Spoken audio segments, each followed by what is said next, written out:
Mulande nonse amene mukuonera kanema wa Zodiac. Ine dzina langa ndi John Paul Kayuni. Iyi ndi programu yapadera imene tikufuna kuti tichite mtsutso, debate. Kodi achinyamata ali ndi kuthekera kotani kukhala atsogoleri pa mipando yosiyanasiyana, maudindo osiyanasiyana mdziko lino. Tili ndi alendo amene akhale akuchita mtsutso umenewu. Ndilandire mprogramu imeneyi Dr. George Chaima. Tikulandireni ku programu iyi. Zikomo mbiri jo. Wo watu ndi mkatswiri pa nkhani za ndale. Komanso tilandire amavuto Bamos. Zikomo mbiri John, komanso moni kwa onse amene akutitsatira pa programu imeneyi. Kumbali inayi tili ndi achinyamata awiri. Ndilandirenso programu imeneyi atupere chiwaya. Zikomo komanso Charles Dokera. Zikomo kwambiri. Zikomo.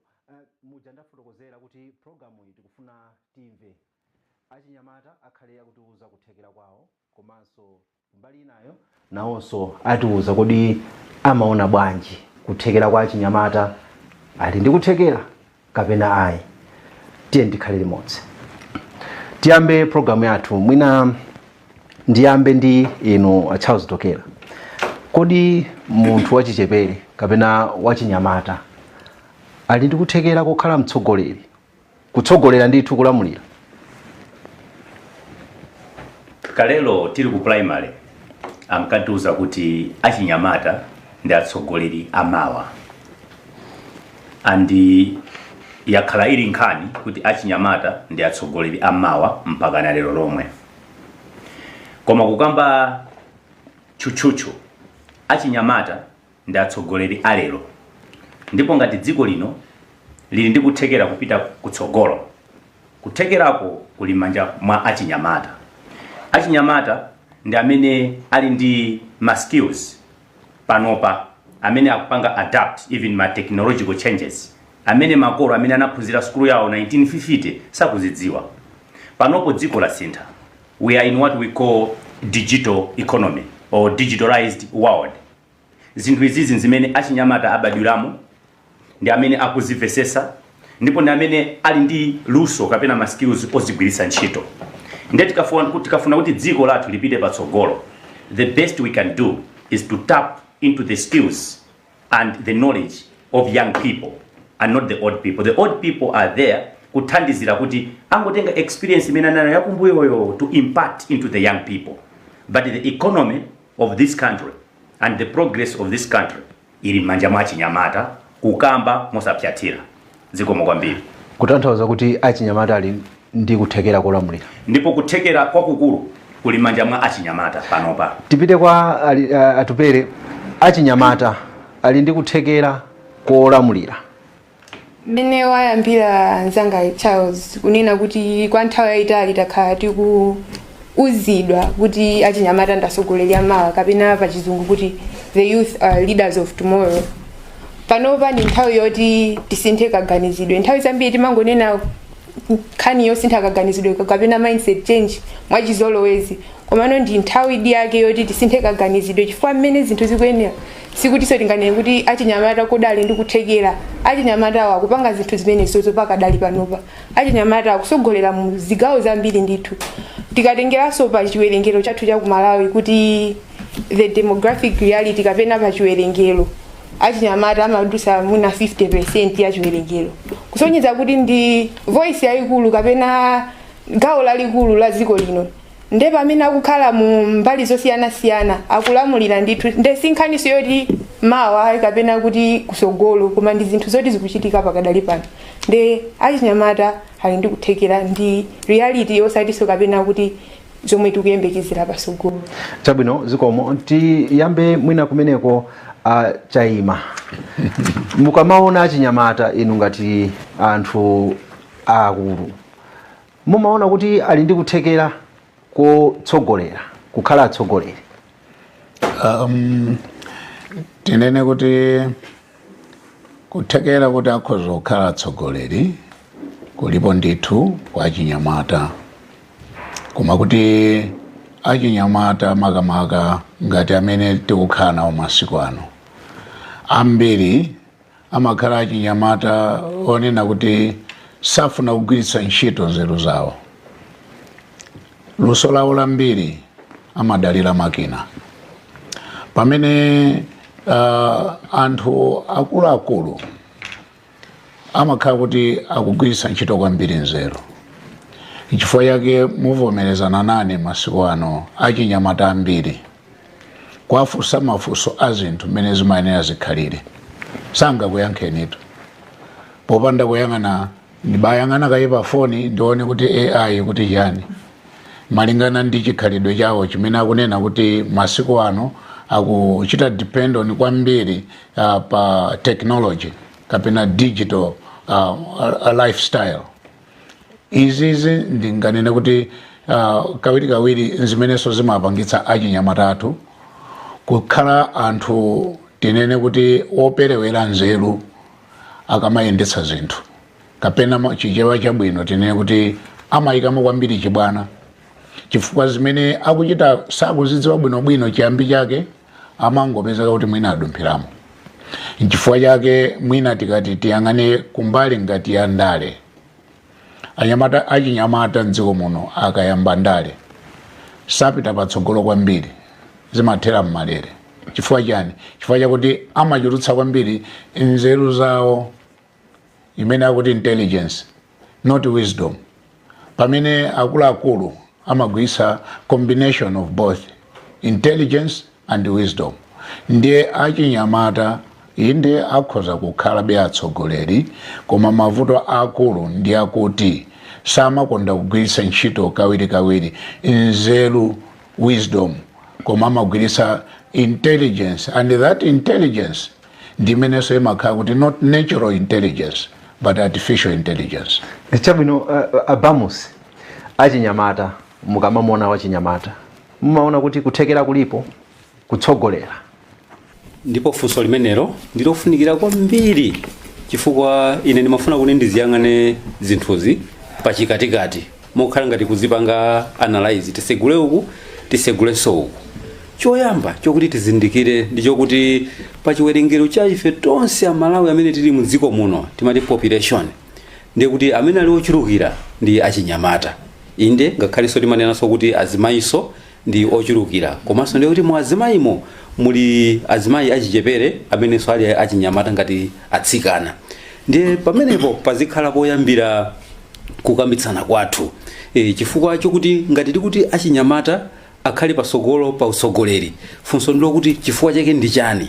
Mwina chifukwa chimodzi mwa zifukwa zimenezo ndicho kuti iwowa achinyamata ndiye amenenso ali ambiri, they are in a majority mu population yathu.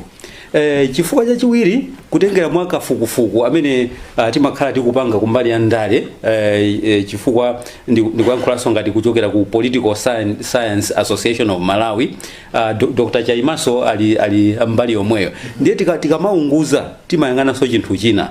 Chinthu chimenecho ndichokhuzana ndi mgwirizano pakati pa ndale ndi chuma cha dziko komanso welfare.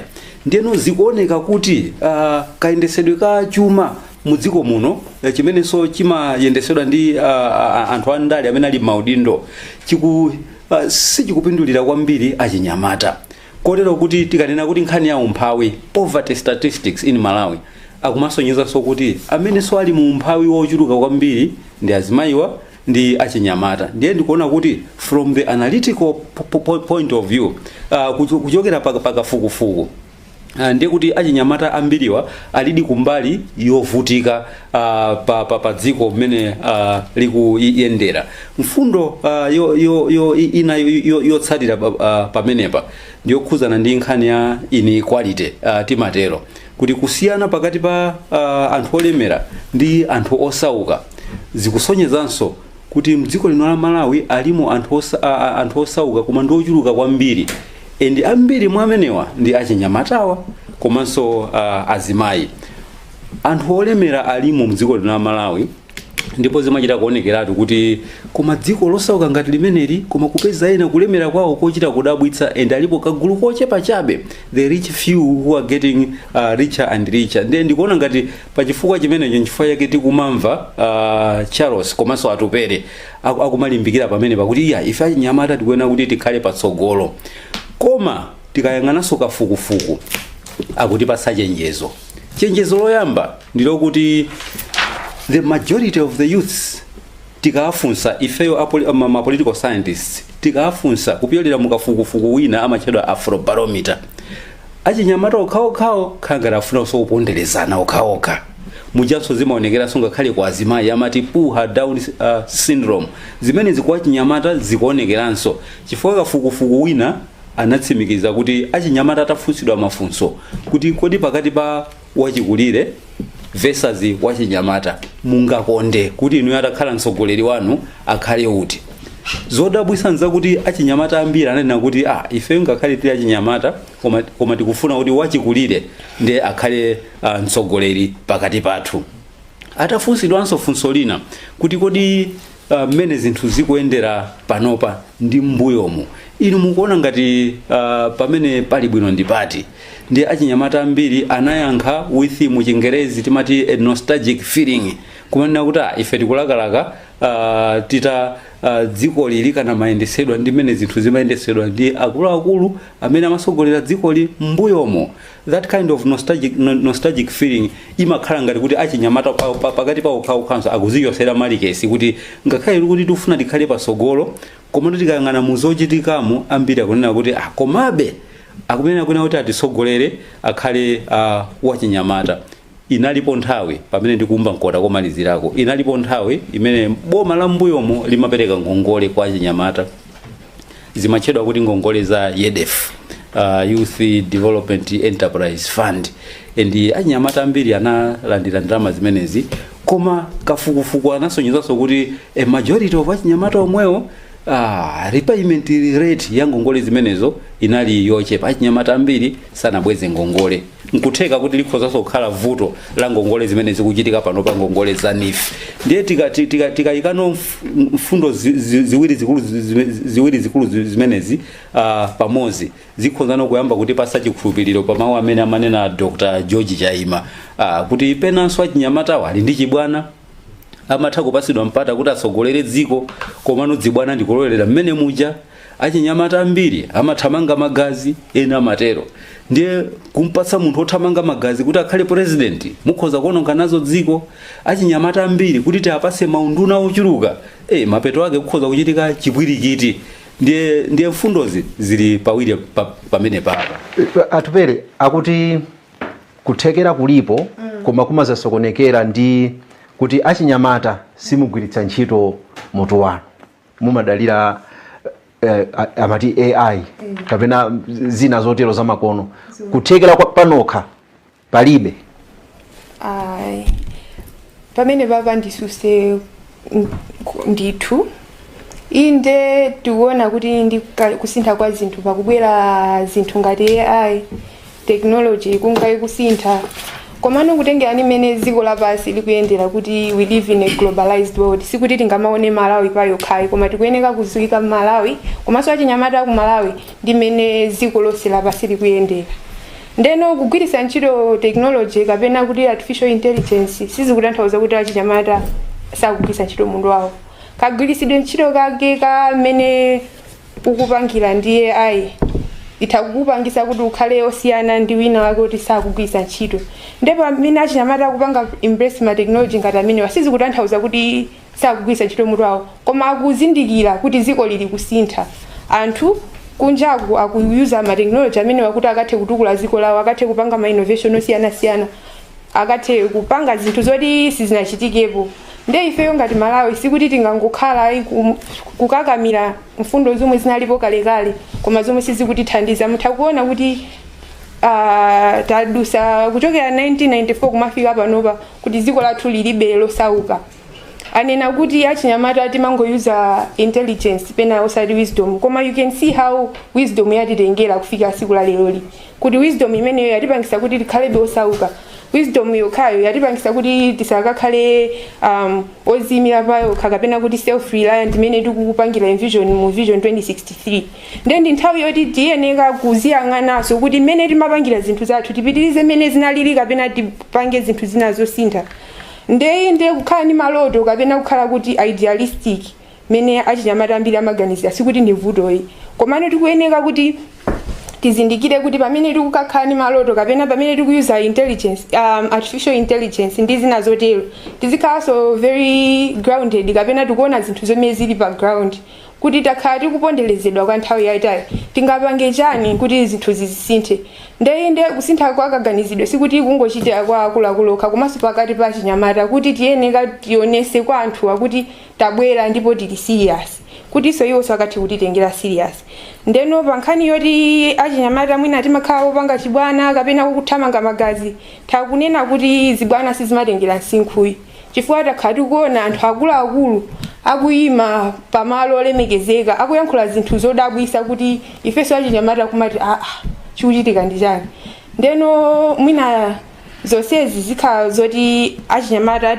komanso tonse ngati Amalawi tikusintha kaganizidwe ndi kuvomereza kuti ndi nthawi yoti tiloleso ena abwerese kaganizidwe kena tiloleso ena abwerese nzeru zina kuti dziko lathu likathe kupita pasogolo zinthu zimenezi zingati innovation chani ndizoti zitakusintha dziko lathu komanso tikanena kuti kunkhani ya experience mwina pena amati achinyamata tisapasi zimene zifukwa choti alibe experience palibe amene amabadwa ndi experience tonse timakhala tikuyamba ndipo pamene achinyamata akupasidwa mwayi woti akathe kukhala mu maudindo amene wawa akhala kuti akupanga experience pang'ono titha kukumbukira kuti even nthawi ngati 2004 Angela Zachepa Muluzi made history kuti at 21 she became member of parliament kuti ndi zinthu zotheka even kalekale ngati libene lolo koma mukuona kuti pali ma example ochepa oti tumachita kuloza uyu recently you had Finest Magonjwa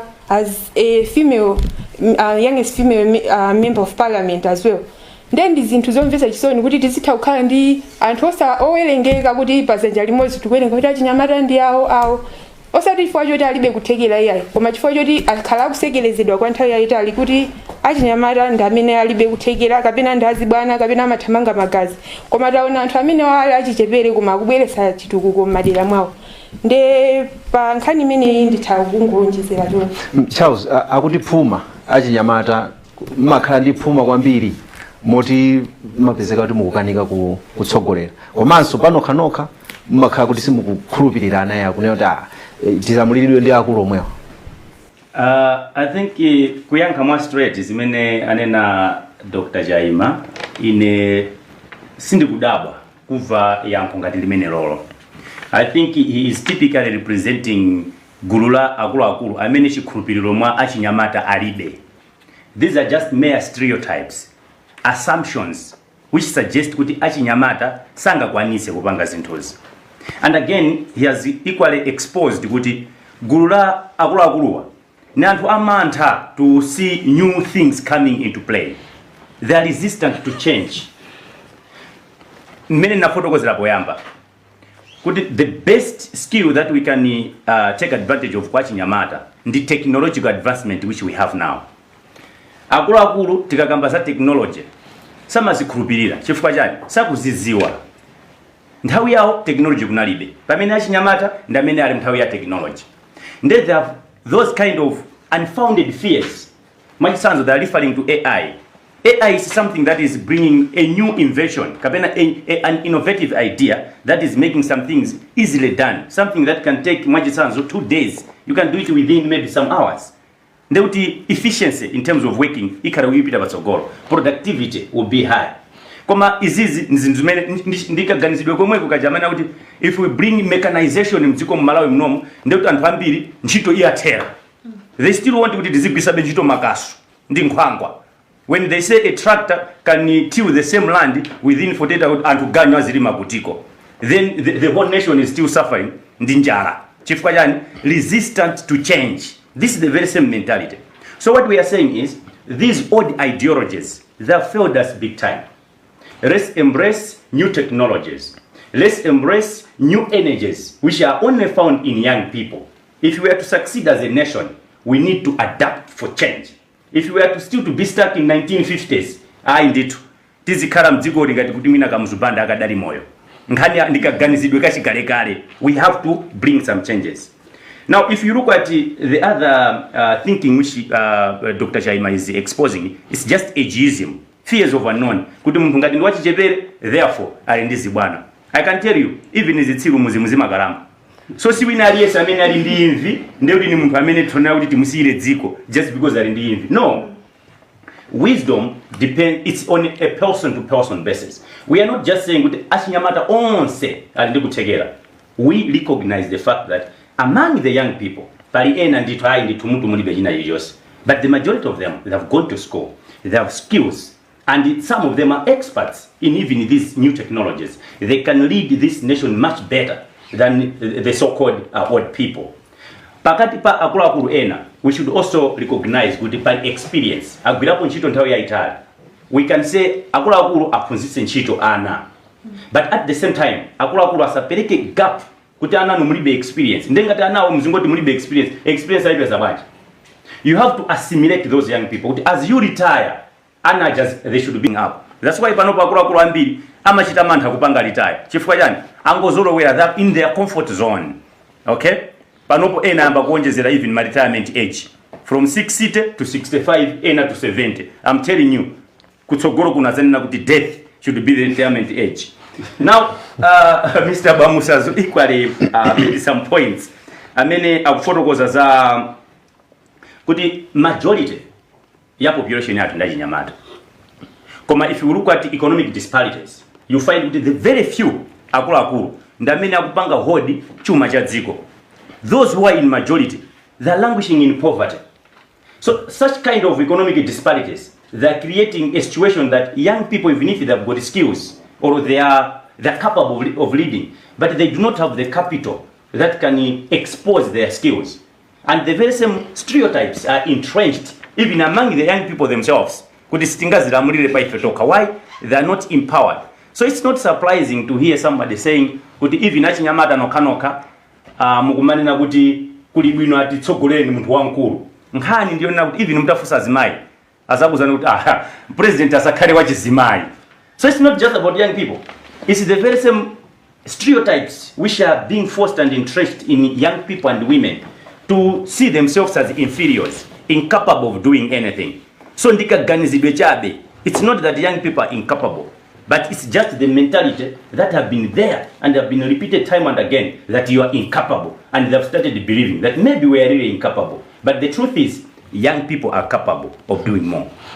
Bamus, akuti akuluakulu mantha ndi amene amachititsa kuti mwina muziyankhula kuti Achinyamatawa sangalamulire kapena sangatsogolere akukamba za resistance to change.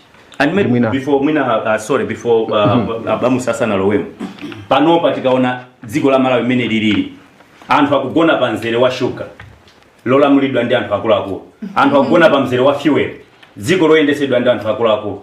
Panopa anthu thumba la cement akuchita kulipanga politicize, atatsitsa thumba la cement kuchoka pa 50 pano lili pa 40. Chifukwa chani? Dziko loyendesedwa ndi anthu akuluakulu. Why?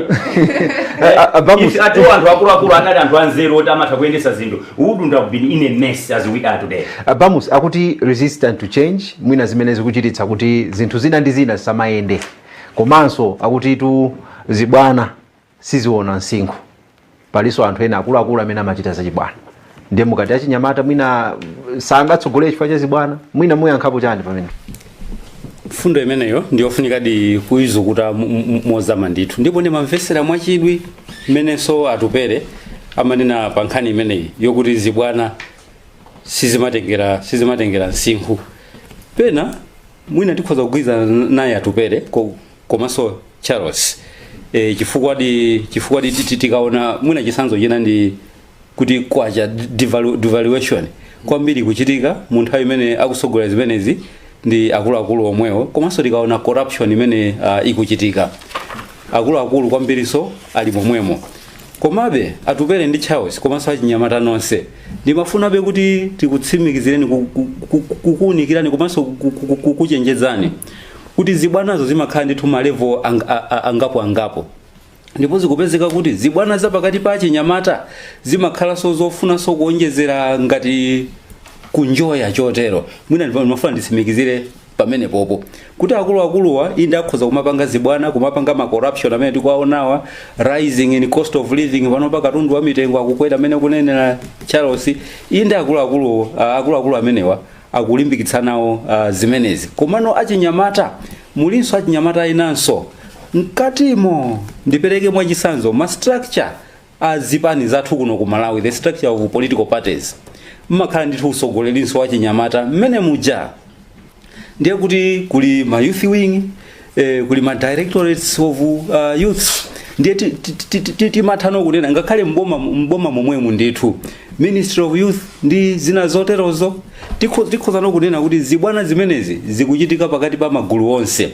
Komano achinyamata akazitengera kwambiri, achinyamata zimenezi akazigwiritsitsa ndi zimakhala zonjeza, chifukwa pamakhala pokuti ifenso achinyamata ndi nthawi yathu tinjoyeko kachibwana kake kophatikiza ndi kunjoya ndi kumangononga zinthu motero.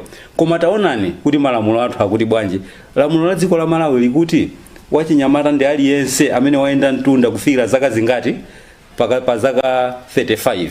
Kuti ndi chifukwa chani mpaka lamulo linanena kuti likhazikitsidwe ndikunena kuti mwachisanzo kuti munthu ukhale president ndiye kuti ukhale kuti zaka zako zafika 35 ndi kumapitilira uko. Ine ndikukhulupirira kuti amene amakonza malamulo athu oyendesa dzikoli kandi constitution, malamulo azisankho mwina anawunikiranso pamene pakuti wachinyamata amene ali ndi zaka 28 ndiye timpase upresident, kapena wachinyamata amene ali ndi zaka 19 kumpasa upresident. Ayi ndiye kuti chibwana chija chimenecho ndiye chibwana chenicheni chinkirankira.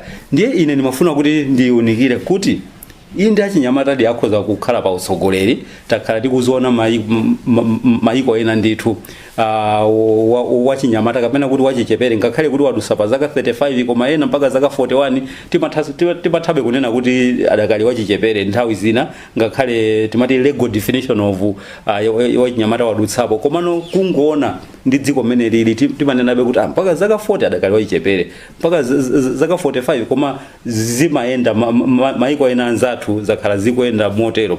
Koma funso ndi limenelo ngakhalenso kwa iwo atupere ndi Charles kuti ndi chifukwa chani muziganiza kuti pamenepo chifukwa chani mpaka lamulo linakhazikitsidwa kuti zaka 35 munthu sangakhale president osafika zaka 35. Nkhani ndiopa zibwanazo, chifukwa zibwana zapakati pa achinyamata zasiyana ndi zibwana zapakati pa akuluakulu. Zibwana za achinyamata zimakhala zonkirankira zophatikiza ndi kunjoya kuononganako dziko. Achayima akuti achinyamata mukuwapondereza chifukwa yake mwina ma capabilities yawo ena ndena sakuoneka, mukuwapondereza komanso kuti wisdom has failed us.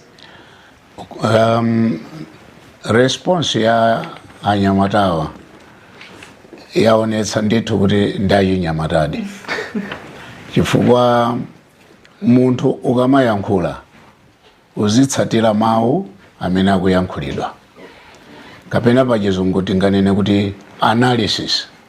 You have to analyze word by word. In my first response koyambirira kuja ndimanena kuti achinyamatawa akhoza kulamulira ndithu, koma mukaona response yawo ikuonetsa ngati kuti Achayima akutsutsana nzoti achinyamata sangalamulire. Ndiye ndimafotokozeraso kunena kuti koma vuto limakhalapo ndi achinyamata ndi zibwana nthawi zina, chifukwaso nthawi zinaso amachepaso nzeru. Ndiye ndimanena kuti nzeru tikukamba yapa ndi wisdom osati intelligence.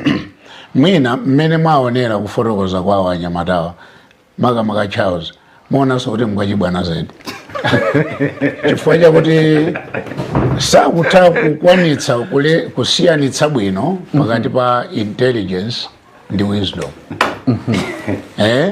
Chimene akudziwapo iyeyo ndi artificial intelligence and technology. Koma zoti azindikire kunena kuti ngakhale dziko likufuna be technology imafuna so technology ija iziyendetsedwa ndi nzeru. Tikamakamba nzeru ndikamba wisdom. Chifukwa technology yambiri imene timakhala nayo worldwide imakhala kuti it's adopted technology. Innovation imene tikukamba zakuti innovation kuganiza kupanga zinthu zatsopano za nzeru zizibwera zatsopano zimapezekaso kuti zikamabwera zimene zija anyamata amangothamangirapo zimene zija nkusiya wisdom. Nchifukwa chake mdziko lawo lomweto achinyamatawa akuluakulu akukhala m'maudindo iwo ali kuti ali momwemo. Chifukwa chani mamonena kuti mwina adzichita engage mu zinthu zofunikira zimene zikhoza kuthandiza kutukula dziko iwo pakutenga kumbali amakhala busy mwina kumangosera magemu amene akuapeza pa foni kapa kompyuta. Zikakhala kuti mwinaso ndi issue ya imene ayipeza pa AI imangokhala copy and paste koma kuti ayimvetsetseso amapezeka kuti akulephera. Nchifukwa chakenso zinthu zambiri mdziko muno ngakhale mwinaso pakakonzedwe kamalamulo kumene kamangokhala ka copy and paste pakuti World Bank anena izi pakuti IMF anena izi tingotenga zomwezinso nkuzichita apply koma kuti tizigwiritse ntchito tizitsatire tilibe timalephera. Chifukwa chani tikusoweka wisdom. Ndiye anyamatawa aonetsa chibwana ndithu chifukwa chakuti akulephera kuchita analyze statement ya anthu akuluakulu ngati ife imenenso yadzadza ndi nzeru. Ife chimene tikufuna kupanga apa tikwakonzera space kunena kuti atenge achite take over space. They must utilize the civic space that is there for the wisdom of the youth to be seen. We're not talking about the intelligence of the youth. Intelligence of the youth yamasiku ano yambiri. It's not their intelligence. It is the artificial intelligence which they copy and paste and put and store it in their brain. But they must apply the wisdom of the elders or the elderly. So akakhala kuti mwina afuna adane ndife akuluakulu poti takhwima tilipo ndi tayikhoma malata ndiye kuti tidzakhala ndi dziko lodzadza ndi achinyamata okhala ndi artificial intelligence but without natural intelligence. So in natural intelligence is what flows to natural wisdom. And the wisdom imene makhala nayo akuluakulu is the wisdom from God. Imene achinyamata ambiri pakali pano they have no time to respect what God says. That's why they are missing big time. Amatsogoza zinthu zonena kuti izizi za achinyamata ndi zimene zikutiyenera ife pano. What does the word of God say? Ignore it. There is no wisdom in the word of God. What is wise is what is within our artificial intelligence, forgetting the natural wisdom of God. So anyamata nkuchenjeza mukapanda kusamala dzikoli tizingolamulira ndife akuluakulu tokhatoka chifukwa chakuti mwachita depend so much pa zinthu zimene zonena kuti sizili sustainable. You're using too much of copy and paste. Okay, we are trying to create space for you. Sisi kunena kuti achinyamata simugalamulire kapena anyamata musalamulire mukuyenera kulamulira kumene. And this should not be time of just experiment. No, gain the experience from the elderly. Najita expose my weaknesses my elderly leadership. Mwana kuti chifukwa chani ngati akuluakulu muli ndi nzeru bwanji tikumagona pa filling station. If you can go through that mpeza kunena kuti that weakness is supported by you, the youth leaders in government. Panopo tili ndi nduna zachinyamata mboma. What are they doing to fight against this anomaly or against this weakness? Actually, they are there encouraging the elderly leaders to fail, and they are failing big time. How are they failing? They are failing together with the youth. So to which run create space, you should take over the space that is filled by elderly. Fill this space, apply combination of both natural wisdom or natural intelligence, which is wisdom, and artificial intelligence. Copy and paste. Don't just copy and paste, but practice what you are pasting. Tiyambe tapumakaye tikhale tikubwera pompano khalani pomwepo debate yangoyamba.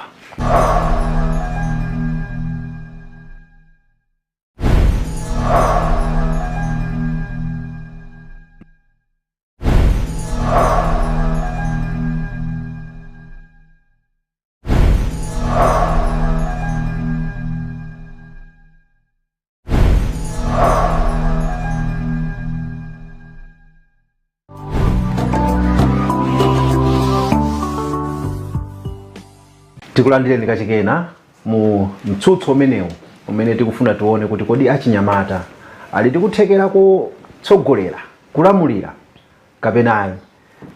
The line has been drawn. Ukuti ndi amavuto Bamusi ndi a George Chaima. Mbali inayi ndi atupere Chiwaya ndi Charles Tokera. Kupitirira ndi programu iyi tizipatsana nthawi chifukwa tione kuti kodi tikuyankhula motani mosunga nthawi.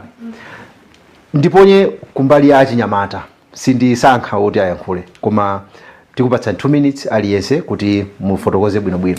Akuti achinyamata you do not listen to natural wisdom. You do not listen to the word of God which is brings natural wisdom. Chifukwa yake mwina pena ndi pena mukupeza kuti mukusochera. Komanso akuti technology iyendetsedwe ndi nzeru zimene ili wisdom osati mmene mukugwiritsira ntchito masiku ano kumango chita copy and paste without critically analyzing issues. Mwina ndiyambe kumbali yoti tikuonesa kuti achinyamata timangogwisa ntchito intelligence osati wisdom. Ine ndikuona ngati doctor kuti panga support kuti mena afotokozera ife achinyamata nthawi zambiri akunena kuti sitikutenga gawo kapena sitikuikapo ndife amene tili part of the problem kunena munjira ina kuti achinyamata ena ndi amene ali mboma koma akubweretsa chisokonezo koma tikati tionesese ndi mmene tikupangira define kuti those under 35 ndi anthu ochepa amene ali mparliament mmene malamulo athu amene amapangidwa kuti zinthu ziyenda mwachonchi alimo chiwerengero chochepa kwa basi ndeno sikuti ndi chinthu choti ifeyo sitikufunayi kuti kukhala mmalo amene wawa tikufuna komano tikuluza game iyi tisanailowe chifukwa choti sitikupasidwa mpata oti tikathe kutani kukhala mu maposition amene wawa ananena kale Bamusi kuti even at a political level ma structures amene wawa mukantha kuonesesa kuti achinyamata ambiri anayamba akupanga declare kuti akuyima on party lines koma pano ambiri ni ma independent. Why? Mmene momwe muli ma structures oti akhomereredwa achinyamata ka financially, socially, ka culturally, there are so many norms oti akupangisa kuti achinyamata asakakhale mu ma position amene ma decisions amapangidwa. Ndiye tingasinthe bwanji kapena kuti tingakhale bwanji obweresa zomwe ifeyo tikufuna kapena kuti kupanga kubweresa kuika ma interest achinyamata pasogolo ngati tilibe mpata oti tikathe kuyankhula kapena kukhala so many. Komanso anena kuti achinyamata ambiri mina tikusogoza kunjoya kapena zibwana osaopa Mulungu amati chiyambi cha nzeru ndikuopa Mulungu. Munthu aopa bwanji Mulungu koma amene ali asogolera panopa akuti akuopa Mulungu koma ndamene akuba ndamene akubweresa dziko lino mbuyo akukhomerera achinyamata amene ali kuti abwerese kusintha. Ndiye pamene papa ndi zinthu zoti sikuti ndiza kwa achinyamata kukha kuti tikanene kuti achinyamata amapanga zonjoya tisamapange associate kuvutika kapena kuti kunjoya ndi kuti munthu akupanga zoyenerera chifukwa achinyamata ena amatha kukhala kunjoya kumali ndi kuthekera ndipo akakhala pa ntchito amapanga zolongosoka. 2 minutes yako yakwana tupere. Charles uyankhapo chani akuti tu wisdom itsogolere ndithu artificial intelligence osati artificial intelligence itsogole ndi wisdom komanso mukusowekera wisdom chifukwa simumamvetsera mawu a Mulungu. I think zundi patsa maganizo kuti the whole doctor instead of isolating my issues bwino he is having what we call hasty generalization which in short it's a fallacy, it's a fallacious thinking. Akuona ngati kuti achinyamata onse amangosewera pa internet kapena amangotenga copy and paste and achinyamata onse kapena ngati mwina zero alibe. No, I don't think that is the right thinking. In fact, AI imene apereka emphasis Dr. Chaima yabwera not more than 2 years ago. I don't think AI has been there. It's just a recent innovation. And to use this recent innovation as a weapon to say, Achinyamata nonsenu, your natural intelligence has been robbed and now you are using an artificial intelligence, therefore you are incapable of reading. I think it's not a correct thinking. But by the way, since he has been trying to analyze, to emphasize that we like analysis, so I'm just trying to raise some of the issues in my analysis to say that's not the logical thinking, and the conclusions themselves are not correct. Paliso akulu, you have said akulu ndamene amavesera kwa mulungu. If we are to go back in the Bible, they say wisdom is a blessing, it's a gift. It's not everyone who has got gray hair, therefore wisdom automatically descends. Ndopezeka kuti wakhala kuti ndi wanzeru. As I said, what they were born fools, they have grown up fools, and they're now old as fools. Nothing has changed about them. But to be honest, and maybe to agree with Dr. Jaima, I mean, they don't take innovation in a profitable way. They waste time. But it's just a small percentage that we cannot use to conclude that Achinyamata win alliance therefore belonging to that category. We have so many productive young people that are taking advantage of technological advancements to bring more production in our economy and to add in our economy. And if anything, wisdom descends from God, therefore they are capable of leading. I repeat, wouldn't have been in this mess. By the way, 2 minutes. Yeah, no, let me just finish. Even outside Malawi, we had a very good example in Burkina Faso. Thomas Sankara ascended to presidency at the age of 34, and he has made history until today. But he just lived for a short time. Now we have another young man, Ibrahim Traore, very young man. He is now becoming an icon of Africa. But we have very old people who are. You are eating my time, Charles. Tipite kumbali imene.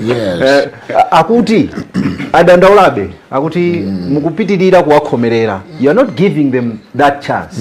How do they demonstrate kuti atakutsogolera? Komanso akuti panopa atsogoleri amene alipo panopawo munena kuti wisdom koma zikuoneka kuti they claim to kuti amaopa mulungu koma akusokonezabe zinthu. And mukuchita draw your conclusion based on Achinyamata ochepa chabe. Yeah. Ukoko ndiye kusamvetsetsa kwa Nyamatayo. Kuja manena kuja. Chifukwa mukamutsatira bwinobwino chimene afuna kutanthauza nchakuti yayi achayima kulesa use of artificial intelligence. Ndizimene mutsatire zimenezo. Komanso afuna kumapereka chithunzithunzi chonena kuti achayima kuti Anyamata onse ngosaganiza bwino. Koma organiza bwino mwina akuzokhala yeyo ndi Anyamata ena. Koma ndimafuna ndawuza Achinyamata kunena kuti Achinyamata ena zimene mukuphunzira kaya ndi artificial intelligence imene akuti amba 2 years ago kaya ndi class ambiri ayenu mwaphunziradi. Muli ndi ma degree osonyeza kuti mnalowa mkalasi mwaphunzira mapambana mwachita graduate. Chimene chikukupangitsani kwambiri kuti muzikhala ndi mapepala amene wawa nkumango yenda. Chifukwa chakuti pena paje zinthu sizikulongosoka. Ndipo chimene sichikulongosoka it's application of wisdom. Chifukwa chani your academic qualifications are weapons, are tools to change your life. Your life can completely change in this memena kaphunzira kusukuluzo.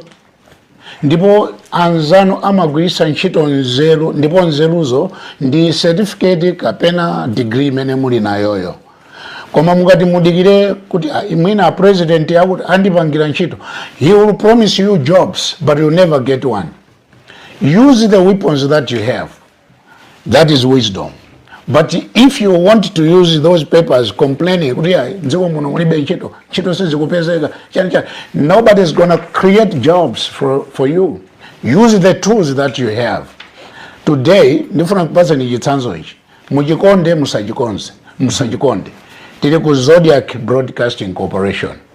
Anayambisa Zodiac Broadcasting Corporation, Gospel Kazako, with just a certificate of Malawi school certificate education. He used that weapon, that tool, to set up an institution like this one that is known globally. That is wisdom I'm talking about. Don't be complacent for knowing what artificial intelligence tells you or what Charles is saying here. You will continuously be looked upon. You need to develop your lifestyle. panopo mulipo ambiri achinyamata m'Malawi muno kuposa ife akuluakulu.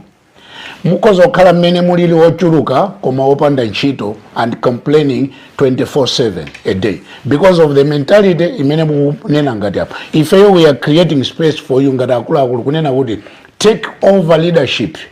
That amount of leadership should be in you, whether politically or socially or whatever. Mukwene okhala achinyamata. Start your businesses, start farming, start doing something that can create a job for you and create a job for other people.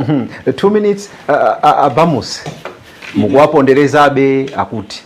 Neruso pano kufika pano ndakopeka kwambiri ndi zimene wayankhula Charles komanso atupere. Chifukwa kuzimvesa ndi khutu lotchera bwino zikuoneka kuti achinyamata ali ndi kuthekera ndipo atapasidwa mpata kuti akhale udindo ausogoleri dziko likhoza kusintha, zinthu zikhoza kuyenda, koma zimene zikuti zitheke tikuyenera kuti pali zinthu zina zoti tizilongosole tizichite bwino ndi zimene akunena Dr. George Chaima. Ndiye ine sopano panopa ndemanga yanga ilino pakatikati kuti tiyenti apase mwayi achinyamata akhale ni mpata umenewo zinthu zikhonza kuyenda chifukwa iwowa ndiye ambiri paja timanena kuti nobody should be left behind. Ndi nthawi yokuti we should leave no one behind. The one who are in a majority akhalenso pamene paja they must be on the table. Pali zizungu zimenezo masiku ano kuti let the youths be on the table, but for the youths to be on the table they must have manners. You must have table manners. Table manners amenewo ndi amene Dr. George Chaima akunena. Inetu ndili ndi umboni. Tili ndi mabanki ena kuno kwathu ku Malawi amene atsogoleri ake akuluakulu oyendesa mabanki amenewo. Ilipo banki ina imodzi imene ndikuziwa amene akusogolera ndi wachinyamata. Banki imeneyo ikuyenda bwino kwambiri. Ndipo alipo makampani ena amene akuyendesera ndi achinyamata. Makampani amenewo akuyenda bwino kwambiri. Pamene alipo so makampani ena amene akuyendesera ndi akuluakulu anthu okulirapo makampani osakuyenda bwino.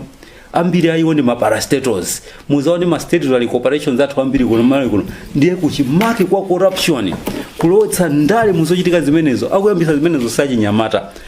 Pamapeto pa zonse zikusonyeza kuti usogoleri umene tukamba pano pawo si wakundale chabe, ndi usogoleri waku business waku makampani, usogoleri ngakhale waku mpingo waku chalichi kumene timaona ndithu akuluakulu ena kupanga dzibwana kuyendesa mpingo.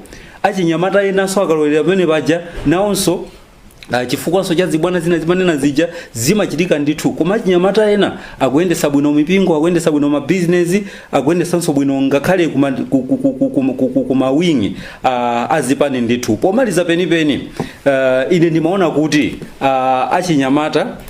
achinyamata nsopena ndi amene akupanga support akuluakulu kuti azichita zinthu zosakhala bwino. Youths are supporting some elders to be corrupt. Inu zimaoneka ngakhale muzipanimo achinyamata ndi amene akukhala pasogolo kujiya ajati mati achinyamata ojiya akujilira kuti wamkuluyo apitirizebe kumaononga ziko. Achinyamata ena timaona akuzipenta kumavina pamene paja inde zimene ndi zabwino, is political expression, ndi mbali ya ufulu, komana kuchita zimene zili ncholinga chokuti amthandizire wamkuluyo kuti akhalebe pamene pajapo. Bwanja achinyamatawa atamajiya kumajirira nyamata nzawo osamangolandira tindalama kuti akapatsidwa pano pani 5000 kwacha ndiye kuti basi nkhani yonse yatha pamene pajapo. Achinyamata Charles ndi atupere, stop being handiclappers, stop being bootlickers.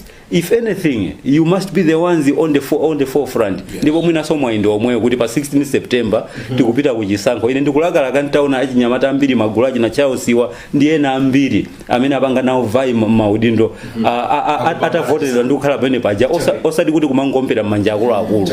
Malinga ndi nthawi mwina this debate was very hot, is very hot.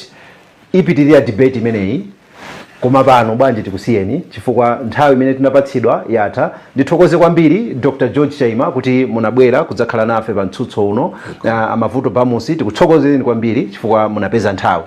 Komanso Charles atupere iyayi ndikukhulupirira kuti mwayimirira anzanu achinyamata, komanso achinyamata anzathu ndikukhulupirira kuti mwatolapo ziwiri zitatu